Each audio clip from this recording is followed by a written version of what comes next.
welcome to Board Game Homies, where a group of friends play, review, and share about all things board games. Sitting around the table today are Reed, Becky, Gillian, and I'm Angela. Today we have first, second, and third impressions of Captain Flip and Flip 7. AKA, I'll flip this car around right now if you and your brother don't stop fighting on our way to Disneyland. And that's why I've never been to Disneyland. But first, new year, new us. Do you guys have any gamer New Year's resolutions? Gillian and I have played less than 70 games, just the two of us this year, out of the 367 games we've played total. So I'm really hoping that Gillian and I can play more games together. While that wasn't my main resolution, one of the things that I was thinking about was playing more games with my partner, Nat, and thinking about how maybe I will coerce him by setting up some games and being like, hey, it's time to play this, but then also being okay if there are games that have solo versions. So I'm kind of like, well, I'll get a gameplay out of it anyway.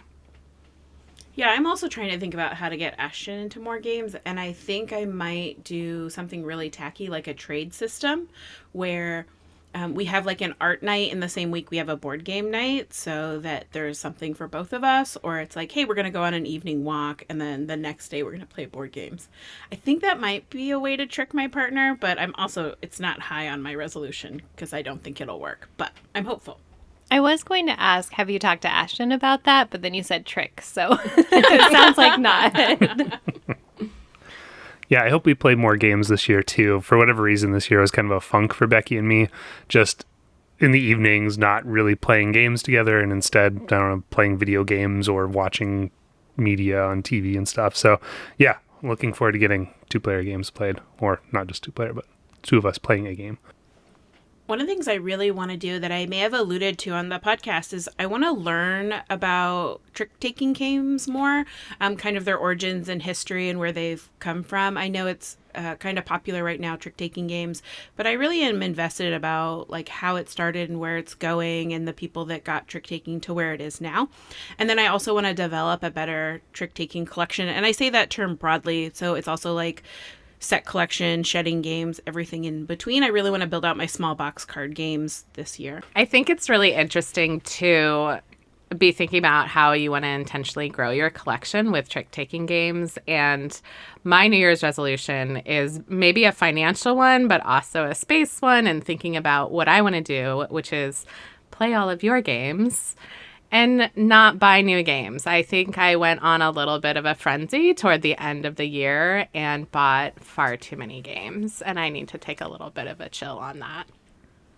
Yeah, that ties into my resolution for the years. It's not that I'm going to buy less, although I tend to go when SN hits and all the conventions are towards the end of the year, and then there's Black Friday sales. It's not, I get a large accumulation of games, so my resolution is not to buy more, it's to play the ones I currently haven't played. So I'd like to get my shelf of unplayed games down to 0 games this year. Yeah, so it kind of ties into my resolution, very similar in that I want to buy fewer games this year overall. Like Reed, I went on a spending spree towards the end as things finally became available in the US, SETI and Saltfjord being two of them. But beyond that, I want to get all of my games, or all of Becky and our games, played this year. We have a total of 139 unique games currently, and this year we've played 73 of those. So just a little over 50%, which is the best we've ever done, really, since I've been using BG stats. And I want to get to 100%. So looking forward to that, and that'll hopefully inform my other resolution, which is to kind of further curate my collection, because I know I have a lot of overlapping games with very similar mechanics that I'm not sure each one brings a similar amount of joy, and if I choose one over the other. And so getting to the point where we played them enough so I can assess and be like, I'm going to curate, I'm going to move this from my collection. I think these two suffice. So with the two of you, I guess three of you, having collections that keep growing, we tend to be playing games not a lot of times each, and I'm looking forward to, as things are kind of honed in, playing games more often. Both playing games more often and then playing the same games more often. I think what's really going to fill that niche for me is going to, which is my last resolution, going to more meetups and conventions throughout the year. We're really lucky that I think there's a really strong game group maybe where we live.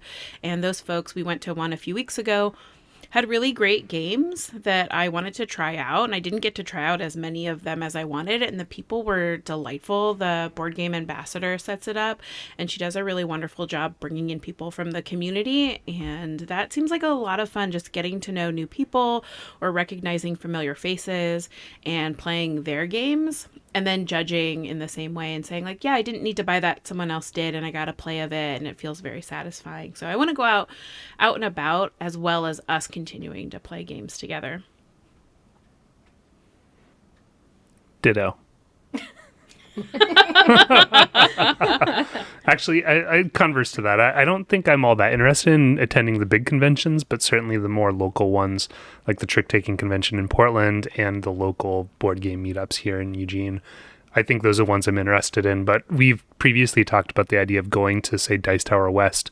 That seems overwhelming to me just in terms of the sheer number of people. And then Angela's talking about going to Gen Con at some point in the next, well, not 2025, but 2026.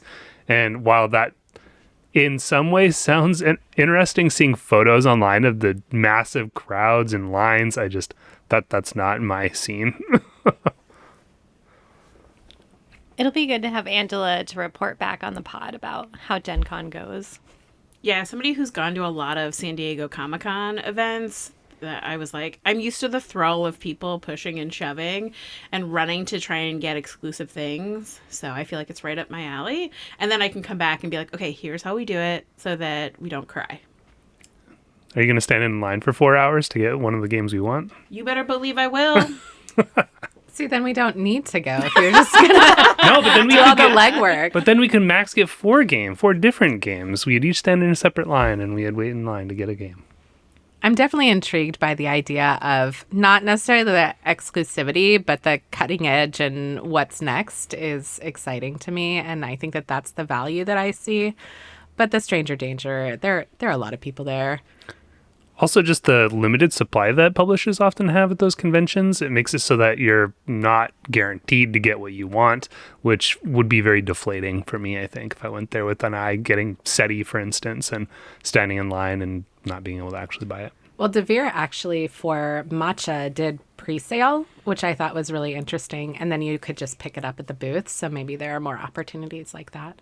I'm really interested. The games are nice, but I want to go to the demo tables and play games that I maybe never would have heard of, that maybe I fall in love with, that I wouldn't have tried or somebody wouldn't have bought because it didn't get a lot of hype, but I sat at a demo table and said, this game really resonates with me and I want to keep an eye on it for when it comes out.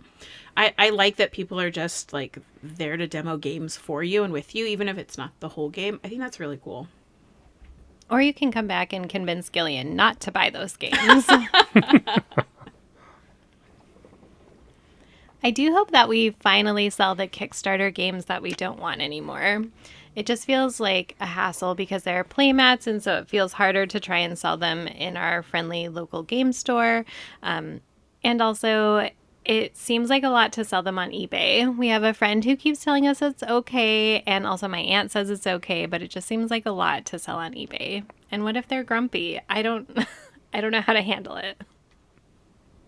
We have 3 Kickstarter games that we're trying to sell right now, one of which has multiple boxes. Can you name them, Becky? Rising Sun, Endless Winter. Mm-hmm. And then Rurik, Dawn of Kiev. Yes. So if you want any, DM us on Instagram.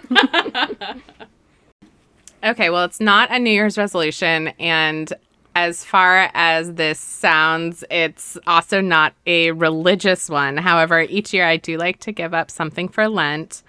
And I am very much considering giving up BGA for Lent. But then it's also going to really affect Angela, and I'm not sure what to do about that. But I might need to dry out a little bit from taking 1,000,000 Castles of Burgundy and Splendor dual turns a day. We get a lot of Castles of Burgundy played. We are on average like a game a day. and add in Barrage, Splendor, Patchwork, everything in between. I'm going to have to make new BGA friends. So if you want to join the Board Game Homies BGA group, I usually try and harass the homies into playing with us. It'll just not include Reed, which makes me sad, but whatever. She can charge her car and like read the news or something. Oh, I didn't think about that. Yeah. What am I going to do during all of those hours that I spend charging my electric car? Oh, I might have to rethink this. Or get a book. I mean, Oh, yeah, that could happen. I was trying to think of solo board games she could play in the car. No, that's going to happen like where I was trying to play Terraforming Mars, a dice game in bed. It just really did not work out. Dice everywhere. Gonna get a die stuck under the gas pedal.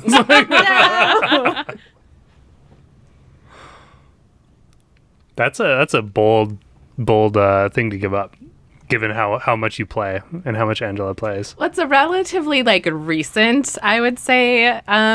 I was going to say habit, addiction. I don't know what it is, but we didn't used to play online until about like the summer when things started to go a little bit awry with us having regular game weekends. Well, I think what really spawned it was Angela and I were really infatuated with Arc Nova, and Angela's like, there's Arc Nova online, and that enticed me to join, which, because I hadn't really played BGA, and then you ended up joining, and then we were playing a bazillion games of Arc Nova, and that just kind of evolved from there.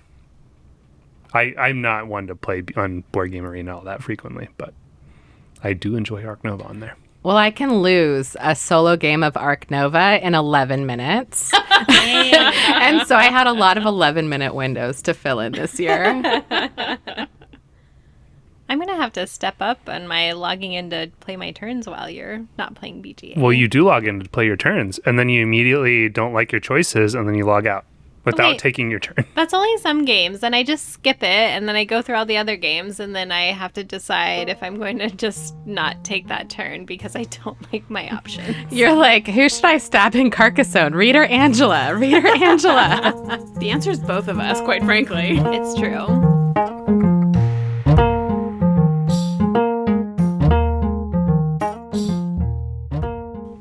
Flip 7 is our first fliptastical game. Released in 2024, it plays 3 to 99 players, although if you have more than 16, you should probably get another deck. It's designed by Eric Olson and the art is by O'Neill Marby. It's published by The Op. Flip 7 bills itself as the greatest card game ever made, and while the jury is still out on that, it is an incredibly simple and fast game. The deck is made up of a number of cards 0 to 12, where there are 12 12s, 11 11s, 4 4s, and so on, although there is one 0 card. Your goal, much like blackjack, is to not bust, and you bust when you get 2 of the same number, so 2 12s and you're out of the round. The round continues as each player may tempt fate getting another card, stopping, or busting. If you don't bust, you score the sum of all your cards. Play ends over an indeterminate number of rounds, with the final round signaled when somebody scores 200 points. Added into the deck are cards that give you additional points, freeze players, or force people to draw more cards. Can even give you a second chance. And that is how you play Flip 7. Unless you're Angela, and then you just bust all the time. I love busting. It's so much fun. It's push your luck, guys. Why wouldn't you just keep going? I do feel that way in Mlem. Like, I am a horrible Mlem player because I just want to push my luck to the top because it worked once, like the first time we played, and now it has never happened again. But flips, yeah, I really like this when you're sitting there trying to decide, do I ask for another card or do I stop? Like, I have a lot of points, but I only need 2 more to get bonus points, and it's great.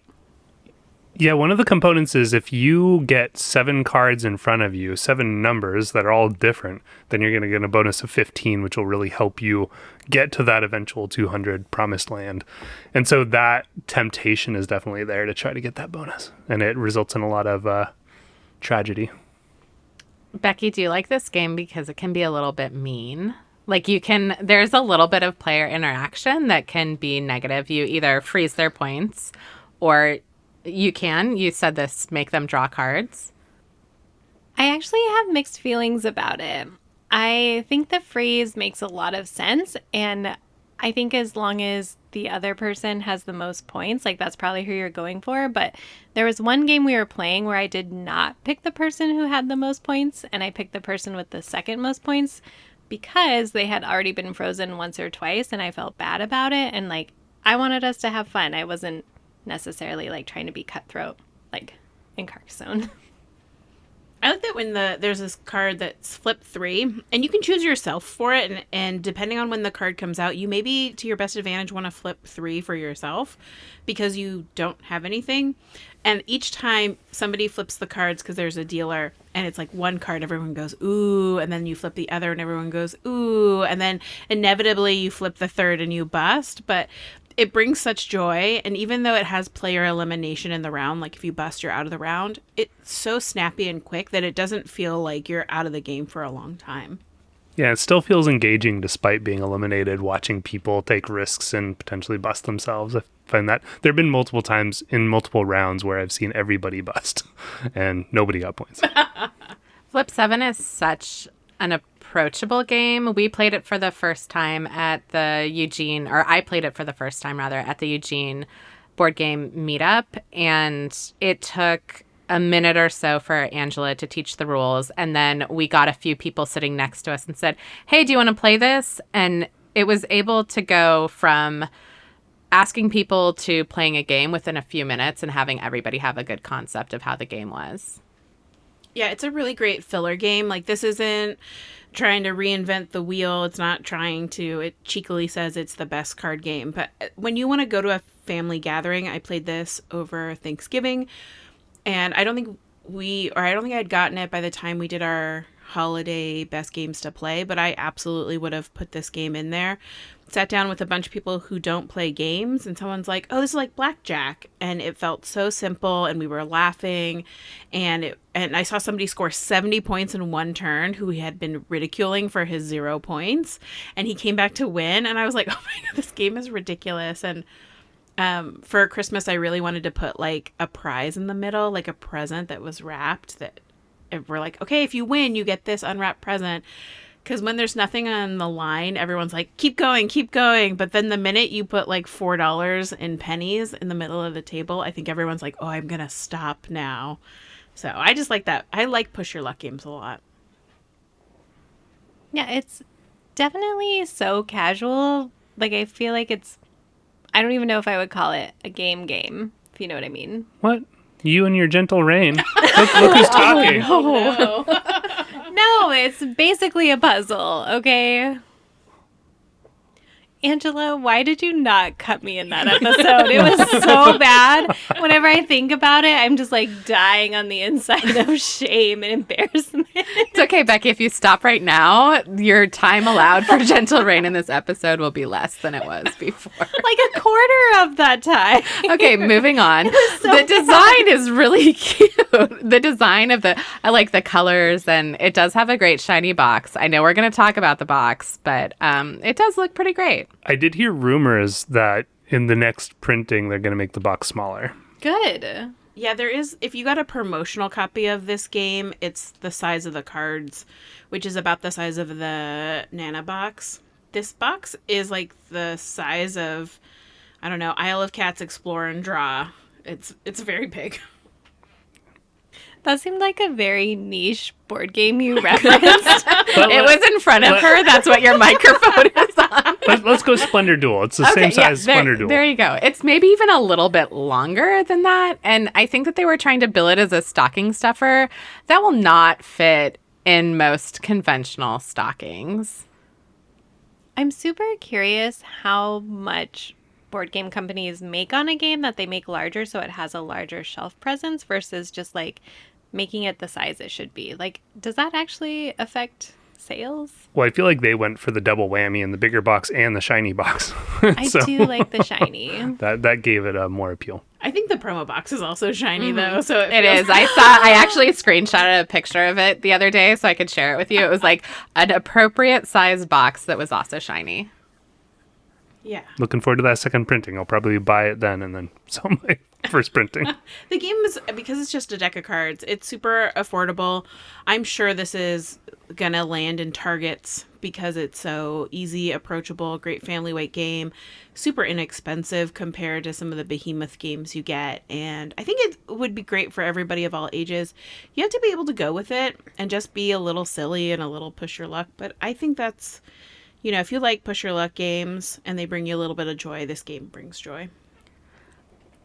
There are a lot of people who like playing games but don't know where to start with the people that they play with as far as like what game to get. And over the holidays, I was at Barnes and Noble, and this man was like looking with this confused face and picking up like a really big, I think it was like the rails and sails of the Ticket to Ride. And he's like, well, my family's played it once and we like playing games, but it was a little bit long. And I was like, here, why don't you look at this Flip 7 box that I have? And told him a little bit about the game. And he was like, oh, that seems a lot more approachable than trying to do a 20 minutes rules teach with something. Also, you talked that man out of spending like $70 for Rails and Sails and like $14 for Flip 7. Good for you. I mean, it was a little awkward, but I hope he thanks me at some point in his life.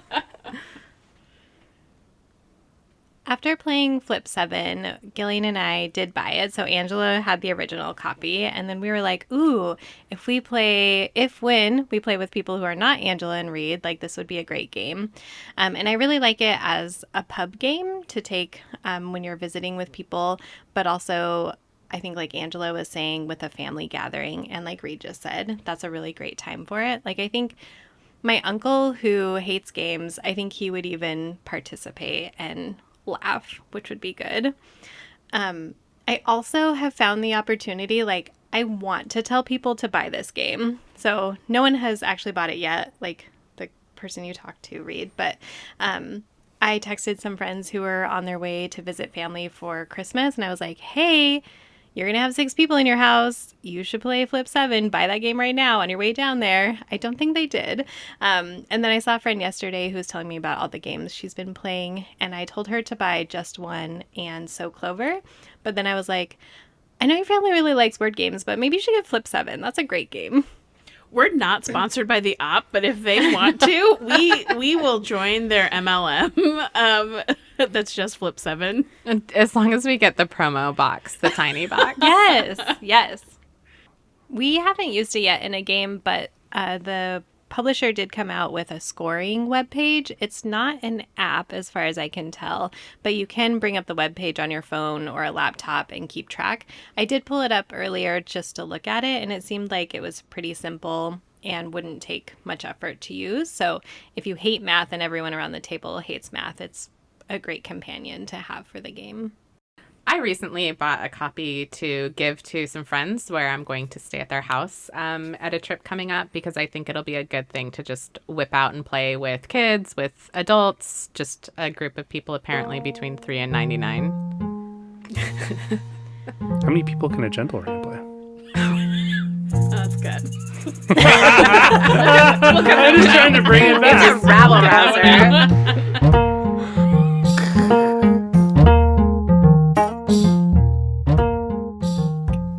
Captain Flip is our second fliptastic game, published in 2024 and a 2024 Spiel des Jahres nominee. It plays 2 to 5 players, designed by Remo Condanza and Paolo Mori. The art is by Jonathan Acamente, and it's published by PlayPunk, the new publishing house started by Anton Baza of Tokaido, Takanoko, and Draftosaurus fame, and Thomas Proust of Concept and Just One fame. Captain Flip has a big bag of tiles, each with 2 sides representing 2 of the 9 characters. Each turn you pull a tile, and if you don't like it, you flip it over. Although beware, you can't flip it back. You then place it on your board, all of which contain 5 columns with various bonuses if you fill up that column. Each of the 9 characters activate unique benefits. For example, the more swabbies you collect, it will give you more endgame points if placed in unique columns. Gunners give you 5 coins, but if at the end of the game you're left with 3, you automatically blow up and lose. Monkeys allow you to flip a played tile over, a good way to get rid of those gunners, and so on and so forth. Play ends when someone has filled 4 columns. If you flipped your way to the most gold, you win. I think we should first talk about how Gillian initially felt about Captain Flip.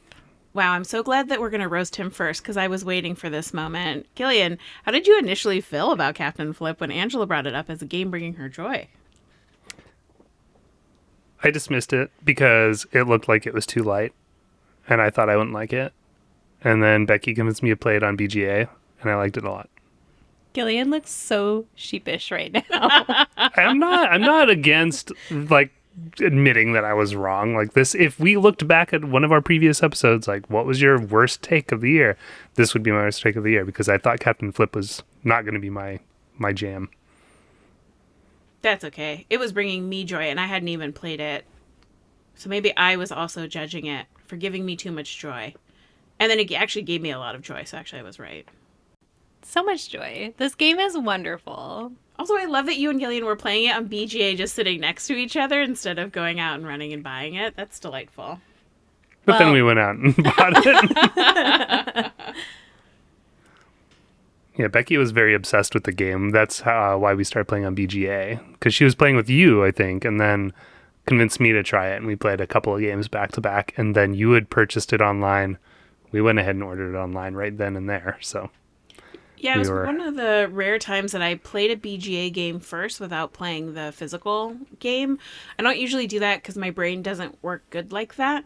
But this was one that I had really wanted to play, and the tutorial, I think, was really easy, and the instructions, it's a very simple game to play, and after playing it a few times at how quick it was, even though I didn't win or anything like that, I really wanted to get the physical game. And it does look like, to your credit, it does look like a kiddish game. Like the Spiel des Artistes isn't about super heavy games. It's about approachable family weight games. And but once I played it and it went so quick, I was like, this is a really great light game that my other game group might play. And to be fair, that I thought Ashton might play with me. At the Eugene game meetup, while everybody was waiting for their copies of this game to come in, somebody did have a copy, and I hadn't played it online where I knew what I was doing. I had done the tutorial and then ended up just punching a lot of buttons, which is what I do online. And so we asked somebody, Mike, thanks, shout out to you, to play a game with us, and we got to play it in person, and that was really fun. It is definitely quicker on BGA. I think it's 3 minutes or so on BGA, and the in-person game was probably like maybe 20 minutes or so, but that was probably with a bit of a teach. I do think if you are a gamer, you're going to pick up this game immediately. And I think regardless of what level of gaming you enjoy, as long as you like just playing a game to have fun, you're probably going to like this game. Yeah, both the flip games have a push your luck element, which I appreciate. And in this one, if you flip the tile, you can sometimes get things that are worse. My favorite is playing it in person to watch Becky literally get something worse and then be really mad about it. And to see that repeatedly happen to her in a game while I'm just laughing in the corner is delightful. And I just think it's super quick and fast, and flipping the tiles and seeing what you're going to get. I think I blew up a bunch of times because I was like, oh, the gunners give me lots of points. What if I just kept collecting them and then not flipping them? Oh, wait, it's infuriating because you will have 3 or 4 gunners on your board, and if the game ends and you have 3, you blow up, you lose automatically, and you always get the monkeys to flip those tiles, and it is infuriating. That's because you took all the bad tiles, Becky, so it's really helpful. Oh, that one game. So there's a navigator and a cartographer. The cartographer gives you the map, which gives you a coin at the end of your turn. And the navigator scores 2 points per every cartographer on your board. And that one game that I played with Angela, I had so many navigators. Like, I think it was 5 or 6. And I kept, I would flip the tile and it was a navigator every time. And I had no cartographers until the end. It was horrid. But it was also so much fun. I was so mad. Yeah, this one, as we start out in this one took me by surprise in terms of how much I liked it. I would say it's difficult to please me with lighter games. Like, there are very few light games that I think really catch my attention. And this one took me by storm, and I've really enjoyed playing it online and in person. The other Flip 7 that we talked about also is in that line, but I generally like those kind of really easy to get into card games, but these lighter games like Captain Flip are ones that it's a harder thing for me to get into. I know. I appreciate, and we talked about our New Year's resolutions, you building out your light games collection a little bit with Flip 7 and Captain Flip. I'm like, this is new year, new Gillian. I'm not adding Far Away to my collection, though. I did not like that one. This game is really, I think, approachable for the family perspective. Again, this is another game that I bought to take to travel with because I think that has a relatively light rules overhead and people can get into it and understand that the act of flipping a tile can be really fun and frustrating, and that push your luck, I think, is really fun. And I'm looking forward to playing this with, I would say, like kids 7 or so and up. That moment when you're trying to decide to flip the tile or not, it is so juicy. And it's always funny when you see somebody flip the tile where they forgot what was on the other side, and they're like, no, it's a navigator. That doesn't help me. Should have remembered. Oh, I never remember. Once I put it down, I have no clue as to what's on the other side. This game does come with a number of maps you can play. So there's the basic level, you just go up and get gold. But then there are different column bonuses. Not every column has a bonus, but some of the maps have different ones that trigger at different times. One of the things that really irks me, in fact, it's the only thing that irks me about this game, is there's an additional map on BGA that is not available in the game. And I'm just jealous maybe or frustrated that I really want that map and I can't get it. Like, this is something that would be perfect for a map pack expansion that I immediately want and will buy. Yeah, I believe they initially released it as a promo when buying it at a convention at some point, but it's very limited. I was looking online. You can't really buy it online anywhere. It's out of stock, I think, on the publisher's website. So it's unfortunate. Hopefully they add it soon because that is a very fun map to play on BGA. I definitely want a map pack soon. Like, I think there's enough variety in there to have a great time many times, but I am already kind of like, ooh, a map pack. That would be very nice. Well, again, you can play BGA game in like 3 or 4 minutes. And recently, Gillian just took 10 minutes and beat me 3 times in a row and then was like, okay, peace, I'm done. And so, yeah, I'm on the losing end of that. I wonder why you're giving up BGA for Lent. Probably not all the losing. But if you want to play Captain Flip, another plug for our board game homies BGA group, which contains all of 6 people. Shout out to all of the passionate people in that group. I will play Captain Flip with you anytime, usually turn-based, and I will need friends because Reed lost so much. She's giving up BGA. Find it at our link in bio on our Instagram.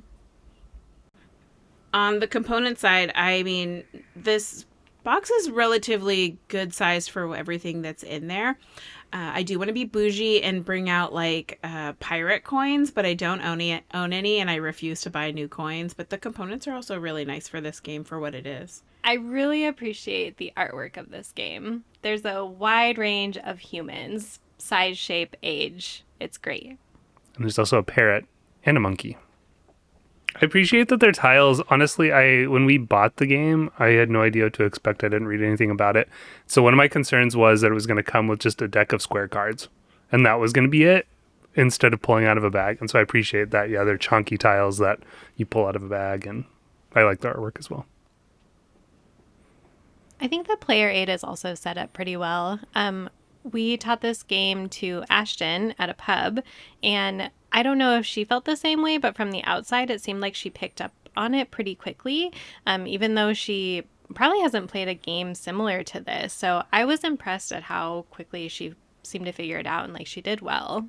Yeah, the play rate is great because there's 9 characters. Some of them are a little more intuitive than others.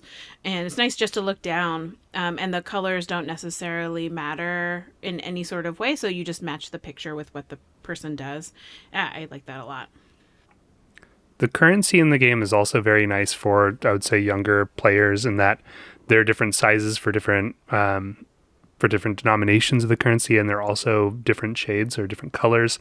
So it makes it really easy to decipher which one is which for those that have trouble, like Becky, who can never find a one. I don't know why it's so hard for me to find the green ones. I'm just like, there are none, and there's 5 in front of me. But the coins are so fancy. Like, you had to punch out the center pieces, so they're all great. It's pirate money. I also like Tokaido. It's true. You can cut that, right? I think she's going to cut me. She can't even look at you right now. No, it's true.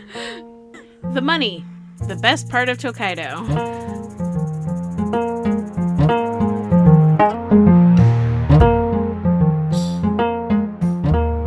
Thank you for listening to Board Game Homies. Subscribe wherever you listen to podcasts and drop us a line on our Instagram page at Board Game Homies. Bye-bye.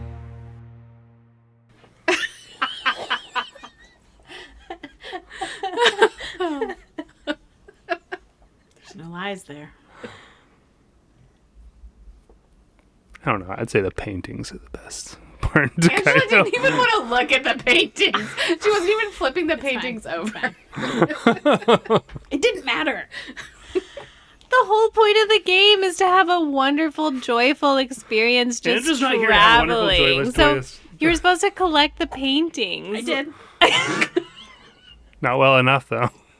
No, she did a good job collecting. She just didn't She care. did. I collected them all. Like Pokemon. I wish the Pokemon had appeared in that game. It would have made it better. Seriously, the disinterest you had when you got the full set and then you flipped it over, like, wow. Only because we made her flip it over. It's true. This is a great game. Looking forward to Let's Go to Japan. Another leisurely Japanese stroll game. You can go on walks. Yeah.